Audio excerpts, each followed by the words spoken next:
Apesar de ser utilizada amplamente mundo afora, a teoria da ponderação de interesses ela não está isenta de críticas.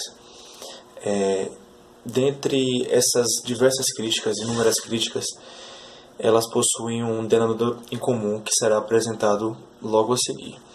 A primeira crítica ela gira em torno justamente da relativização dos direitos fundamentais previstos na Constituição, uma vez que o significado destes direitos seriam esvaziados por essa teoria da ponderação de interesses. A segunda crítica ela giraria em torno justamente da ampla margem de discricionariedade outorgada ao juiz, uma vez que o princípio justamente fundamental da teoria da ponderação de interesses é a outorga de poderes discricionários para o juiz ponderar entre a escolha de um princípio ou outro que deva prevalecer diante do caso concreto. A terceira crítica ela surge justamente do que foi falado, que essa teoria da ponderação de interesses ela outorgaria um poder exacerbado ao judiciário, e isso feriria justamente a democracia, uma vez que o judiciário ele possui funcionários públicos os quais não foram eleitos pelo povo, não foram eleitos democraticamente. E qual legitimidade esses operadores do direito teriam para deturpar, segundo seus interesses pessoais e segundo seus caprichos puramente subjetivos? Então, a primeira crítica, aprofundando um pouco mais, é justamente a relativização dos direitos fundamentais, que seria equivocada, uma vez que a norma constitucional ela institui esses direitos fundamentais sem qualquer exceção prevista na Carta Magna. E isso justamente enfraqueceria os direitos fundamentais, uma vez que essa aplicação dos direitos fundamentais ela ficaria à mercê da boa vontade dos operadores do direito, dos magistrados. Entretanto, como afirma de forma insuspeita o grande mestre Norberto Bobbio, afirma que quando há confronto entre dois princípios constitucionais envolvendo o direito do homem, é inevitável que haja a preponderação de um princípio em detrimento do outro, diante desse caso concreto. Isso seria, para Bobbio, justamente um caminho inevitável a se traçar. Não teria qualquer forma de contorno diante dessa situação. Então, portanto, a ponderação de interesses ela é justamente inevitável e ela é essencial para que haja uma maior, digamos que, moldagem de acordo com o caso concreto, porque senão teríamos juízes puramente operadores do direito e não intérpretes da lei, como seria o ideal. Acerca da metodologia, a ponderação de interesses ela geraria justamente uma insegurança jurídica, visto que um magistrado poderia interpretar de uma forma e outro magistrado de outra, além de que poderia, diante de um caso concreto, aplicar um princípio e, em um caso semelhante, aplicar outro princípio diante desse caso. E essas escolhas dos princípios a serem aplicados diante do caso concreto pelo magistrado, ela, de qualquer forma, ela pode ser puramente subjetiva e causar insegurança jurídica, uma vez que poderíamos estar diante de caprichos pessoais de magistrados, que levariam seus juízos de valor e seus preconceitos acerca de situações cotidianas e aplicariam esses caprichos pessoais à situação, escolhendo de forma muitas vezes não motivada a escolha de um princípio em detrimento do outro. Alguns autores como Fleming, Barber e Murphy, eles dizem que essa teoria da ponderação de interesses ela seria justamente uma caixa preta, da qual o intérprete ele poderia retirar qualquer coisa que lhe fosse conveniente, de forma que fosse necessária apenas a justificação dessa escolha de princípios, ou seja, seria uma caixa preta, seria uma forma de interpretação praticamente imprevisível, ficando a mercê justamente dos caprichos do magistrado. Friedrich Miller ele assevera que este princípio ele não tem qualquer critério material objetivo para que se gere uma segurança jurídica de fato, uma transparência. Ainda quanto à alegada inconsistência metodológica da ponderação, tem sua interessante discussão acerca do subjetivismo na aplicação do direito e no uso da ponderação. A ideia do juiz neutro e passivo, segundo Sarmento, é uma falácia do Estado liberal, visto que é impossível essa aplicação mecânica e servil das normas editadas pelo Legislativo. Nesse sentido, segundo outro ator, que seria Ferrara, não se deve acreditar que a atividade judicial ela se reduz a uma operação lógica, visto que existem fatores psíquicos e apreciações de interesses em determinado sentido da lei, e o juiz ele não está livre disso. No plano constitucional, esse subjetivismo ele se demonstra com mais clareza, visto que as normas constitucionais, pelo menos predominantemente, elas são abertas, e cuja aplicação implica em uma maior liberdade por parte do aplicador, que possui maior espaço para valoração. Mas isso não pode abrir espaço de maneira alguma para uma arbitrariedade do decisionismo judicial. E ele salienta ainda que, por mais que seja inexequível transformar as decisões judiciais em totalmente racionais e objetivas, este deve ser um objetivo que deve sim ser buscado.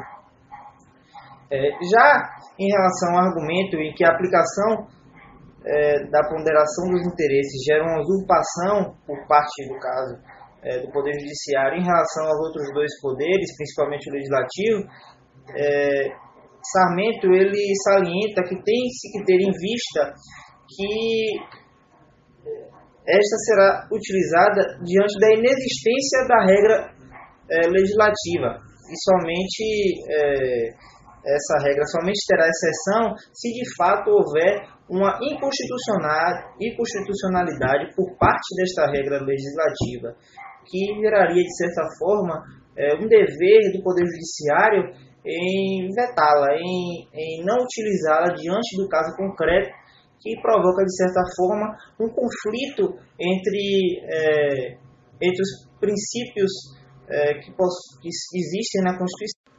Ou seja, somente quando a regra infraconstitucional proveniente do Legislativo for desarrazoada, for inconstitucional, ou seja, for incompatível com os valores axiológicos presentes na Carta Magna, é que se legitima essa desconsideração por parte do Poder Judiciário. Sarmento defende que essa ação jurisdicional ela deve ser sempre pautada pela clareza, para que não haja uma imposição por parte dos juízes de suas concepções ideológicas em detrimento dos representantes do povo, daqueles que foram eleitos pelo povo. Então ele também vem a salientar, o supracitado, que o princípio da separação dos poderes ele não pode mais ser entendido de uma maneira absoluta, como ocorria diante dos estados liberais, visto que o sentido odierno ele redimensionou as competências dos poderes, e isso também abarca o poder judiciário,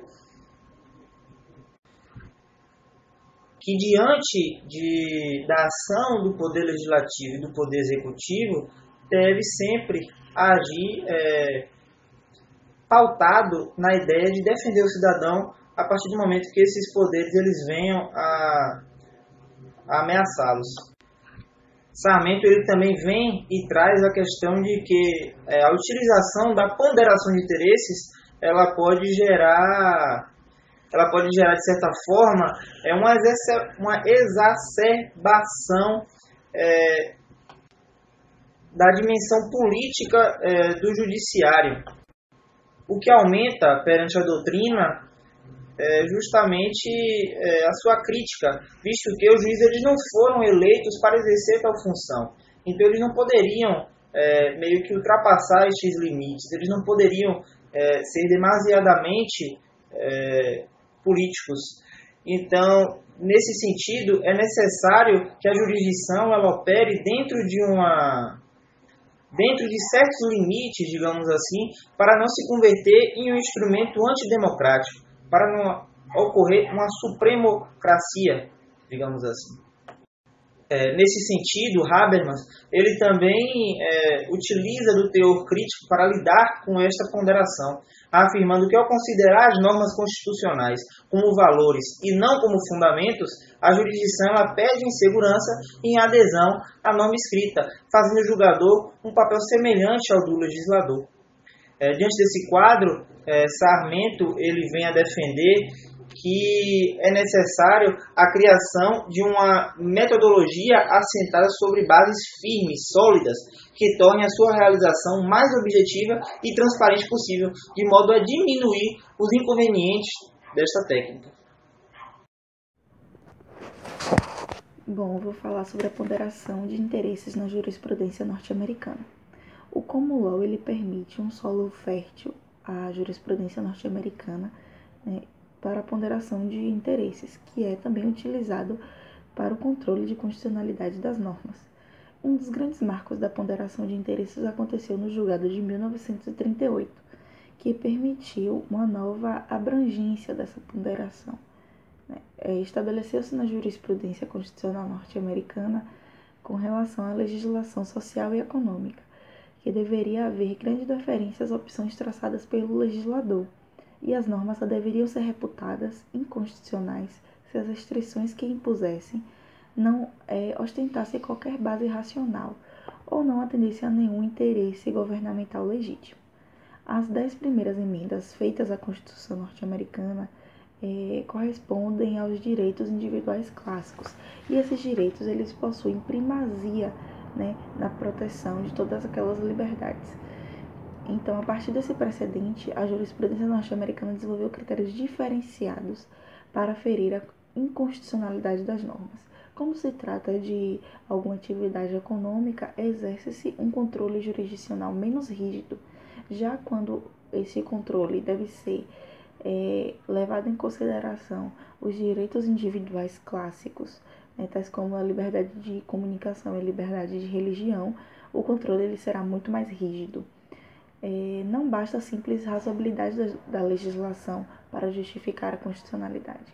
Só as restrições absolutamente indispensáveis para o atendimento das necessidades públicas e indeclináveis serão toleradas.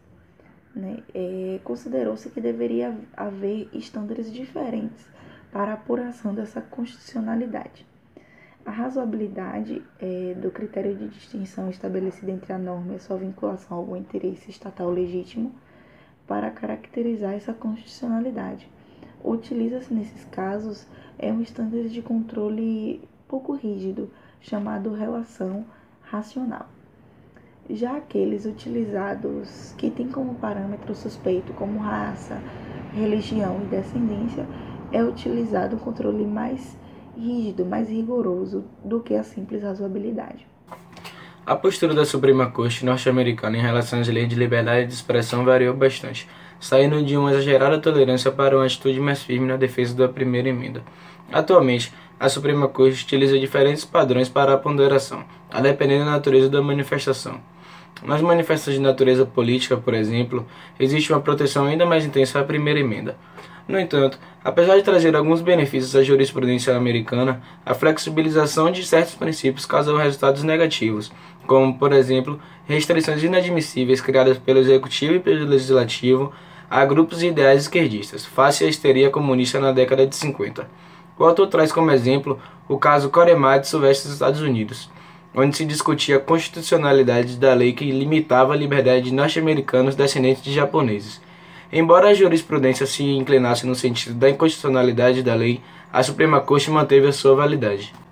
Segundo Augusto Cherry, nos Estados Unidos, o emprego da ponderação de interesses importou na relativização do postulado da rigidez da supremacia constitucional, na medida em que os interesses públicos admitidos pela jurisprudência norte-americana como justificativa para a restrição a direitos fundamentais nem sempre possuem uma estatura constitucional.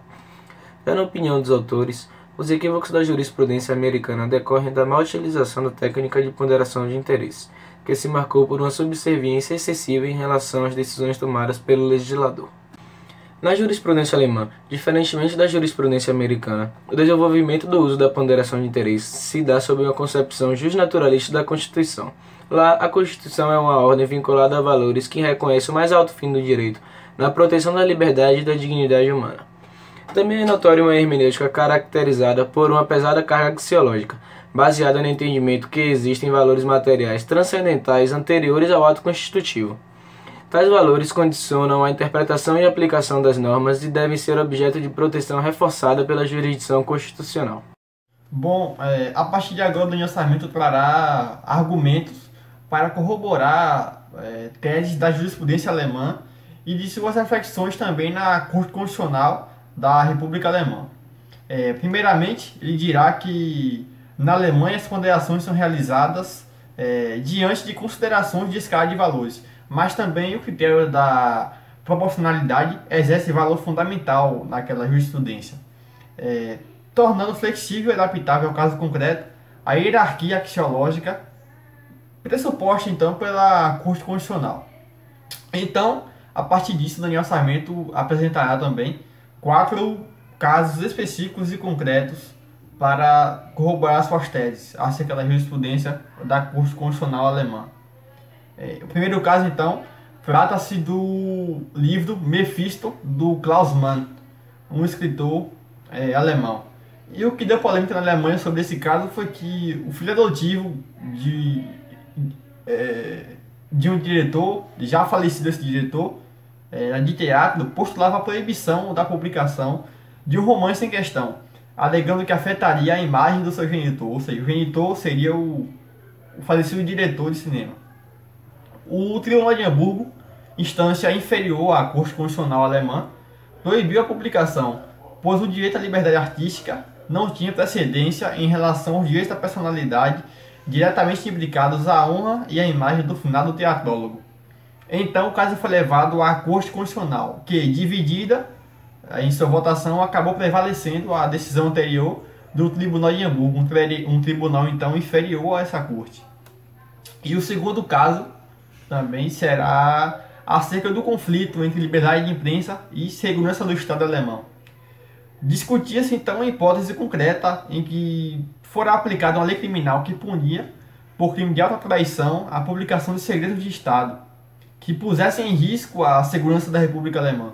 Então a Corte Constitucional definiu que deveria haver uma ponderação judicial casuística, em que levasse em consideração, de um lado, a importância dos segredos divulgados para a segurança do Estado e, de outro, a liberdade de imprensa, ou seja, outro princípio constitucional, o interesse da opinião pública na publicação da notícia. Então, a Corte, desse modo, definiu que o interesse da opinião pública seria maior do que a segurança para o Estado alemão na veiculação daquela notícia.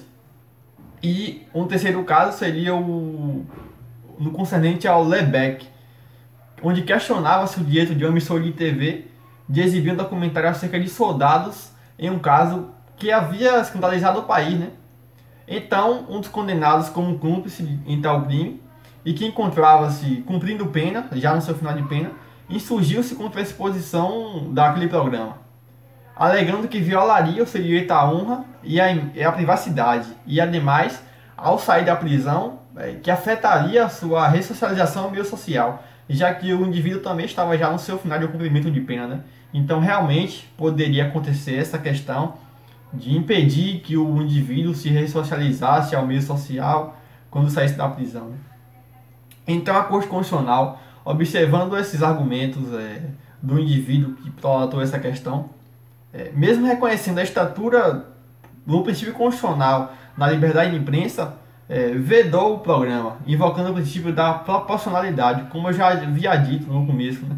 Que é um forte princípio na jurisprudência alemã, é o da proporcionalidade, ainda mais observando essa questão da interpretação constitucional, do neoconstitucionalismo ultimamente, em que não seria necessário o direito estrito sensu, mas sim a observação dos meios sociais e para aplicar o direito correto ao fato em que se encontra diante de um caso difícil. Então, dessa forma, um quarto princípio e caso seria o lit, em que discutia essa possibilidade de se impedir uma manifestação pública incitando a realização de um boicote contra uma determinada indústria. A corte alemã invocou uma lei, então, que veda boicotes contrários à moral, que poderia, eventualmente, limitar o exercício de direitos fundamentais, tais como a liberdade de expressão. A corte salientou que, se a manifestação afeta outros princípios, outros interesses constitucionais de terceiros, torna-se necessária uma ponderação de interesses. Assim, a corte definiu que a liberdade de expressão prevaleceria. Principalmente, o que levou a essa corte a tomar essa decisão é que um motivo que levou realmente a baixa população a iniciar esse boicote a essa indústria. E novamente essa questão do neoconstitucionalismo aqui faz muito presente, porque essa nova interpretação da hermenêutica constitucional e seus métodos são fundamentais para a concretização de um direito mais, digamos, mais justo e aproximado da realidade social de um povo, de uma nação. Já que a Corte Constitucional Alemã, nesse momento, nesse caso, fundamentou justamente sua decisão nos meios sociais que levaram as pessoas a praticarem aquele boicote. Então aqui Barroso também ganha destaque, né, que Barroso fala muito sobre essa questão desse neoconstitucionalismo e desses novos métodos de interpretação constitucional.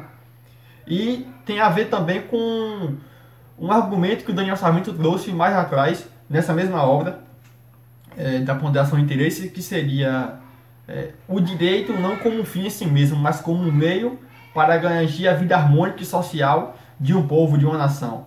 E assim, em redações conclusivas, o Daniel Sarmento encerra brilhantemente esse tópico e passamos adiante agora.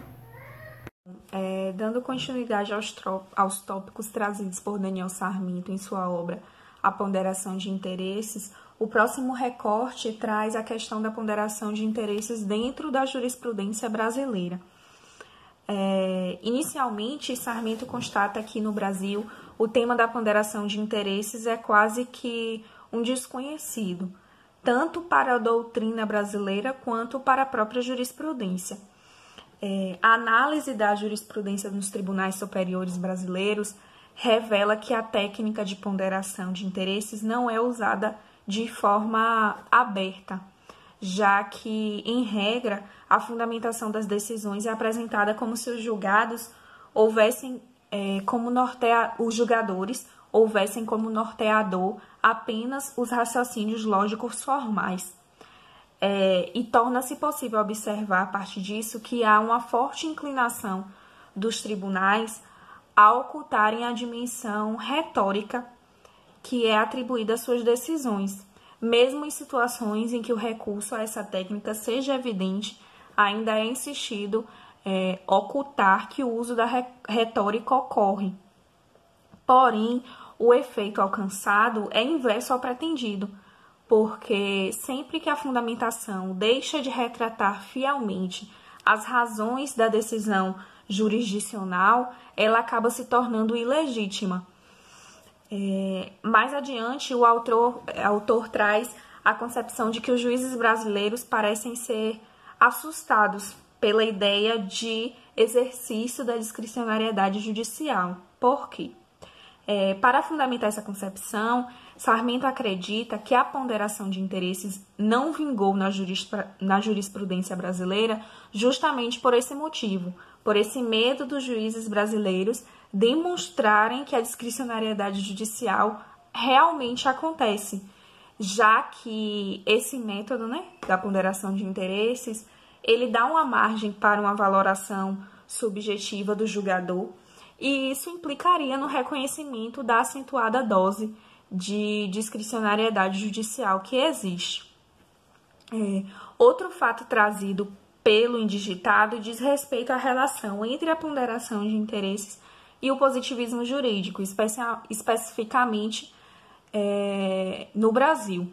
Para Sarmento, a doutrina brasileira predominante só agora começou a deixar um pouco de lado o positivismo jurídico em que ela sempre esteve mergulhada. Não se desvincular totalmente, mas deixar um pouco de lado. Algumas concepções, como a de que o direito é uma ciência pura e de que a solução das questões jurídicas deve desprezar os fatos históricos, políticos e sociológicos envolvidos, ainda encontram-se enraizadas como verdades incontestáveis na doutrina brasileira. E então, nesse contexto, técnicas de arejamento, como a ponderação de interesses, tendem a ser rejeitadas, porque são tidas como extravagâncias ou simplesmente desconsideradas pela linhagem jurídica mais ortodoxa.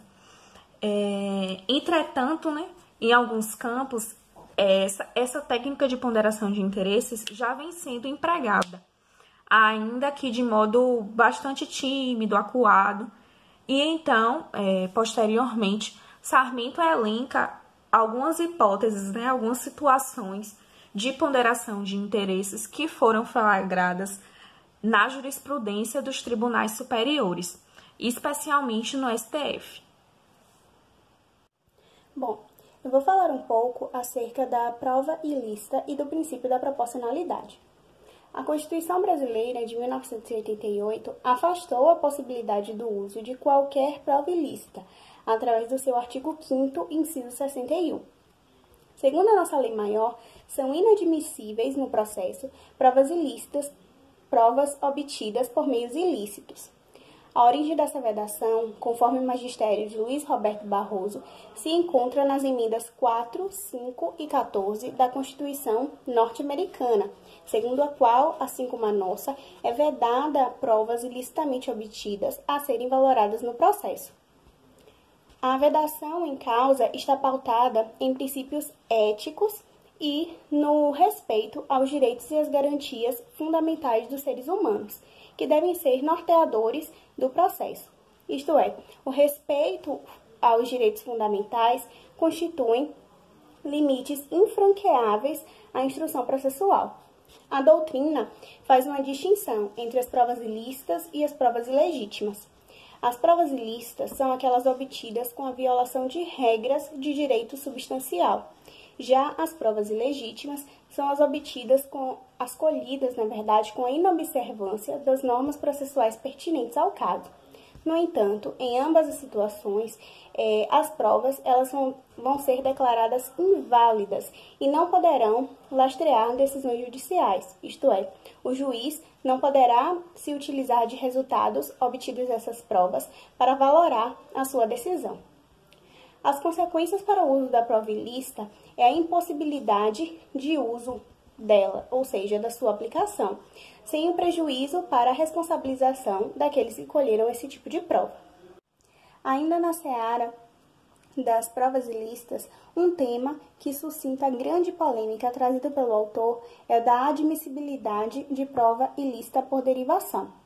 As provas ilícitas por derivação são aquelas que, por si só, não constituem provas consideradas ilícitas, mas só puderam ser obtidas em consequência de provas ilícitas anteriores.